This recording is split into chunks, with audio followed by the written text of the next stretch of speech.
Hallelujah hallelujah. Hallelujah. सभी को जय मसीह की।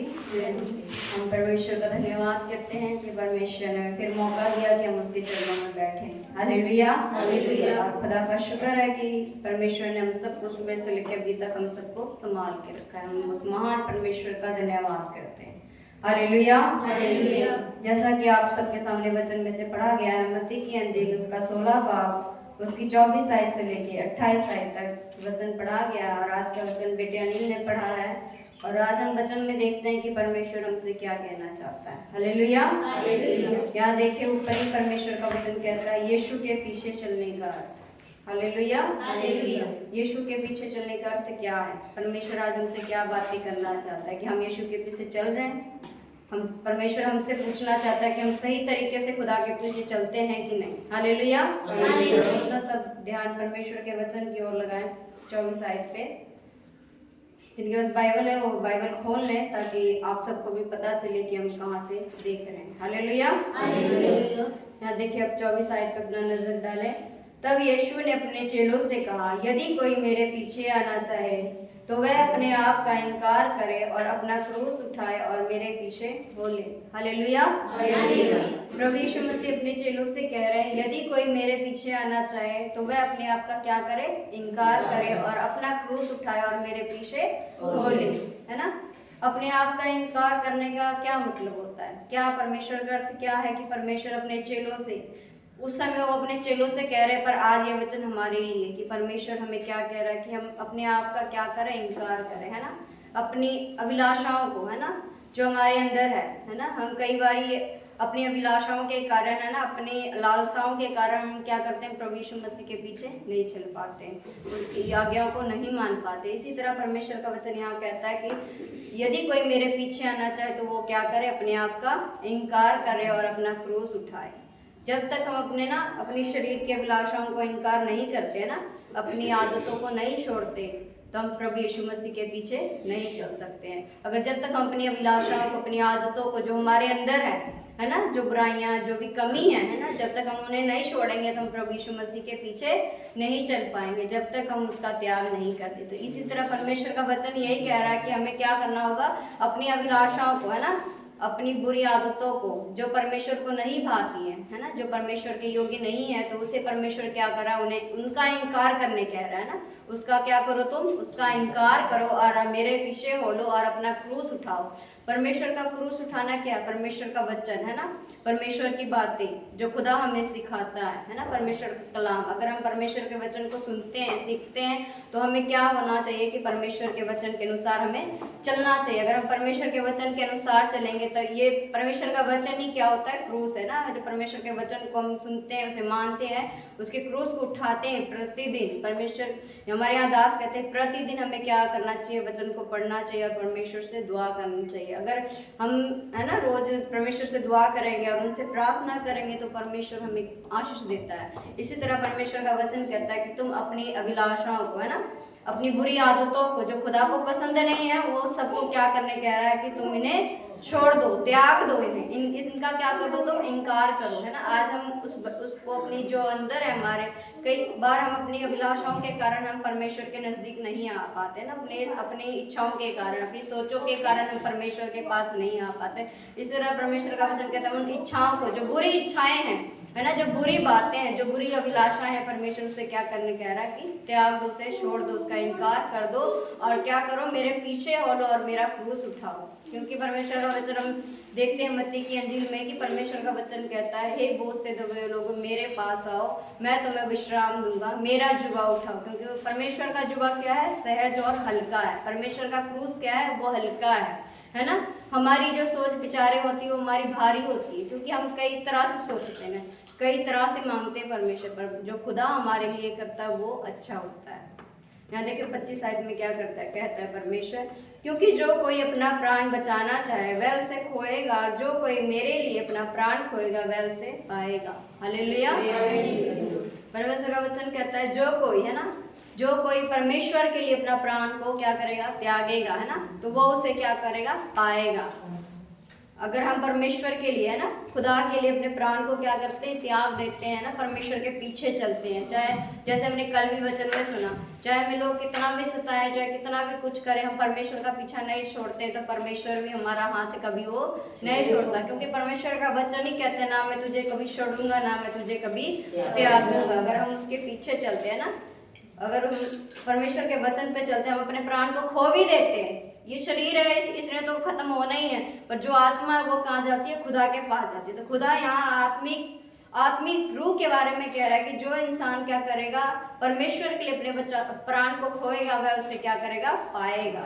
अगर हम खुदा के लिए अपने प्राण को क्या करते हैं, त्याग भी देते हैं, तो परमेश्वर हम क्या करता है, वह उसे हमें हमारे लिए हमें देता है। हालेलुया। यहाँ देखिए 26 आयत में क्या कहते हैं, यदि मनुष्य सारे जगत को प्राप्त करे और अपने प्राण की हानि उठाए तो उसे क्या लाभ होगा, या मनुष्य अपने प्राण के बदले क्या देगा। हालेलुया। इंसान क्या करता है, धन संपत्ति बना लेता है, बहुत कुछ दौलत, बहुत कुछ कर लेता है, पर वो अपने प्राण को बचा पाता है, नहीं बचा पाता है ना, कुछ नहीं कर पाता है। अगर किसी इंसान के पास बहुत पैसा भी हो ना, कितना अमीर भी क्यों ना हो, पर वो अपने प्राण को नहीं बचा सकता, क्योंकि प्राण देने वाला कौन है, परमेश्वर है। अगर हम परमेश्वर के लिए अपने प्राण को खोते हैं, तो परमेश्वर हमारे प्राण को क्या करता है, हमारी रक्षा करता है ना, हमारी सुरक्षा करता है। इसलिए यहाँ परमेश्वर वचन कहता है, यदि कोई मनुष्य सारे जगत को प्राप्त करे और अपने प्राण की हानि उठाए तो उसे क्या लाभ, कुछ लाभ होगा, उसे कुछ नहीं होगा ना। अगर वो जितना भी यहाँ हम जब तक संसार में होते हैं तो सब कहते हैं ये हमारा है, पर अंत में जब हम खत्म हो जाते हैं तो ये सब चीजें क्या यहीं की धरी रह जाती है, पर प्राण इंसान क्या करता है, उसे बचा पाता है, नहीं बचा पाता। इसलिए इसी तरह परमेश्वर का वचन यहाँ कहता है कि वो प्राण के बदले क्या दे सकता है, कुछ भी नहीं दे सकता। लोग कितनी कोशिश करते हैं ना, कि कितना इलाज कराते, कितना कुछ कराते, वो सोचते कि मेरा प्राण बच जाए, पर अंत में क्या होता है, वो खत्म हो जाता है। अगर हम परमेश्वर पे भरोसा करते, परमेश्वर पे विश्वास करते, परमेश्वर के पीछे चलते हैं, तो परमेश्वर हमें क्या देता है, अनंत जीवन देता है। क्योंकि परमेश्वर का वचन ही कहता है, जब हम यीशु मसीह पर विश्वास करते हैं ना, उस पर ईमान लाते, तो हमें क्या देता है, अनंत जीवन देता है। हालेलुया। यहाँ देखिए 27 आयत में परमेश्वर क्या कहता है, मनुष्य का पुत्र अपने स्वर्गदूतों के साथ अपने पिता की महिमा में आएगा और उस समय हर एक को उसके कामों के अनुसार प्रतिफल देगा। हालेलुया। क्योंकि परमेश्वर का वचन यहाँ पर जो कहता है कि जब स्वर्गदूतों के साथ अपनी महिमा में आएगा ना खुदा, तो क्या करेगा, वो हर मनुष्य को उसके कामों के अनुसार क्या देगा, प्रतिफल देगा। क्योंकि हम अगर किसी के साथ बुरा करते हैं ना, तो हमारे साथ भी बुरा होता है। अगर हम किसी के साथ अच्छा करेंगे तो क्या होगा, वो हमारे साथ भी अच्छा होगा। क्योंकि हम लोगों से छुपा सकते हैं ना, लोगों से लुका सकते, छुपा सकते, पर परमेश्वर हर जगह देखता है, हर घड़ी, हर समय, हर पल हमें देखता है, क्योंकि उसकी नज़र हमारे ऊपर ही टिकी रहती है। इसी तरह हमें क्या होना चाहिए, परमेश्वर के पीछे चलना चाहिए। परमेश्वर का वचन ही कहता है, जो मेरे पीछे चलेगा वह क्या करेगा, अपने आप का इनकार करेगा। अगर हम खुदा के पीछे चलते हैं तो हमें क्या करना चाहिए, अपने आप का इनकार करना चाहिए। जो अपने आप का, अपनी अभिलाषाओं को, अपनी बुरी आदतों को, अपनी हर जो हमारे अंदर है ना, जो खुदा को पसंद नहीं है, उन सबको क्या करना चाहिए, इनकार करना चाहिए। जैसे मैंने कल बोला, अगर कि परमेश्वर का वचन कल हमने क्या सुना था, कि शत्रुओं से, अपने बैरियों से क्या करो, प्रेम रखो। अगर कई बार हम इंसान है ना, नहीं हो पाता है हमसे, पर हमने क्या सीखा था कि हमें क्या करना चाहिए, प्रार्थना करना चाहिए कि परमेश्वर तुम मुझे ऐसे सामर्थ्य दे कि मैं ये कर सकूं। इसी तरह आज का वचन भी कि हमें कई बार नहीं होता, तो परमेश्वर से हमें क्या करना चाहिए, प्रार्थना करना चाहिए, कि परमेश्वर को कहना चाहिए, परमेश्वर तुम मुझे सामर्थ्य दे कि जो भी मेरे अंदर जो भी बुरियां है ना, बुरी बातें हैं, बुरी आदतें जो तुझे पसंद नहीं है, वो सब क्या कर मेरे जीवन से निकाल के फेंक दे, और मुझे अपने लायक बना कि मैं तेरे पीछे चल सकूं। क्योंकि परमेश्वर का वचन यही हमें सिखाता है। क्योंकि परमेश्वर जो एक गीत भी है, इस जो ये आज हमने वचन पढ़ा ना, इस पे एक गीत भी है, मैं यीशु के पीछे चलने लगा, ना लौटूंगा। क्या कहते हैं, वो चाहे अपने माँ बाप को भी छोड़ दे, अपने भाई बहन को भी छोड़ दे, पर वो परमेश्वर का पीछा कभी नहीं छोड़ता। अगर हम उसके सच्चे चेले हैं ना, यहाँ खुदा ने अपने चेलों से कहा, तो परमेश्वर का वचन आज हमें भी कहता है, हम क्या है, उसके चेले ही हैं, है ना। क्योंकि परमेश्वर का वचन एक जगह लिखा है, तुम मेरे मित्र हो, तुम मेरे चेले हो। जो उस पर विश्वास करते हैं ना, जो उस पर ईमान लाते हैं, उसको परमेश्वर ने क्या चेले ठहराया है ना। हम यीशु मसीह के शिष्य हैं। क्योंकि जैसे मैंने कल भी बोला कि हम क्या है, यीशु मसीह के फॉलोवर्स, हम यीशु मसीह को फॉलो करते हैं ना, तो हमें भी क्या होना चाहिए, यीशु मसीह के जैसा हमें हमारा जीवन होना चाहिए ना। क्योंकि हमारे जीवन को देख के ही लोग पहचानेंगे कि हाँ ये किसकी संतान है, यीशु मसीह की संतान है। इसी तरह परमेश्वर का वचन हमें यही सिखाता है कि हमारे अंदर जितनी भी बुरी बातें हैं ना, जो भी हैं, उन सब का क्या करें, हम इनकार करें। अगर नहीं होता है तो हमें क्या करना चाहिए, परमेश्वर से दुआ करना चाहिए कि परमेश्वर तू हमें ऐसे सामर्थ्य दे कि जो भी हमारे अंदर कमियां घटियां हैं, जो तुझे पसंद नहीं है प्रभु, तो वो सब हमारे जीवनों से क्या कर, निकाल के फेंक दे। हालेलुया। यहाँ 28 आयत देखें, मैं तुमसे सच कहता हूँ कि जो यहाँ खड़े हैं उनमें से कुछ ऐसे हैं कि वह जब तक मनुष्य के पुत्र को उसके राज्य में आते हुए ना देख लेंगे तब तक मृत्यु का स्वाद कभी ना चखेंगे। हालेलुया। यहाँ पर जैसे 28 आयत में मृत्यु का स्वाद, ये क्या है, ये तो शरीर है, एक ना एक दिन मिट्टी में जाने पर इसके बाद भी एक न्याय होगा, है ना। उस टाइम हम परमेश्वर के आगे सच्चे ठहरेंगे। परमेश्वर उस न्याय की बात यहाँ पर कह रहा है। ये तो शरीर खुदा ने एक समय ठहराया है, सबको एक ना एक दिन इस दुनिया से जाना ही है, पर इस दुनिया के जाने के बाद हम जब खुदा के आगे खड़े होंगे तो क्या हम परमेश्वर के योग्य ठहरे, ये ऐसा हमारा जीवन होना चाहिए, है ना। आज जांचने की जरूरत है कि परमेश्वर हमारे अंदर जो हम तेरे योग्य बने हैं, हमें सोचने की, विचारने की, है ना, जरूरत है कि खुदा मैं तेरे योग्य हूँ कि जब तेरा न्याय हो कि मैं तेरे आगे ठहर सकूं, है ना।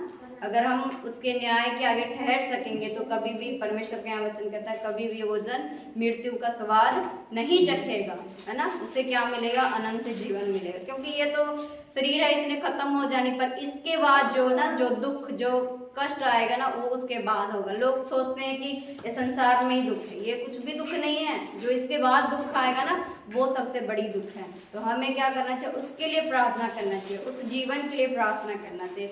इसीलिए आज से हमें परमेश्वर से आप सब दुआ करें कि परमेश्वर अगर कहीं भी हमारे अंदर कमी है प्रभु, जो तुझे पसंद नहीं है, वो सब क्या कर हमारे जीवनों से दूर करके हमें अपने योग्य ठहरा कि हम तेरे पीछे चलने वाले हो। हालेलुया। और हम परमेश्वर का धन्यवाद करते हैं इस वचन के लिए जो खुदा ने आज हमें दिया है। इस वचन के लिए हम परमेश्वर का धन्यवाद करते हैं। परमेश्वर आप सबको इन वचनों के द्वारा आशीष दे। आमीन।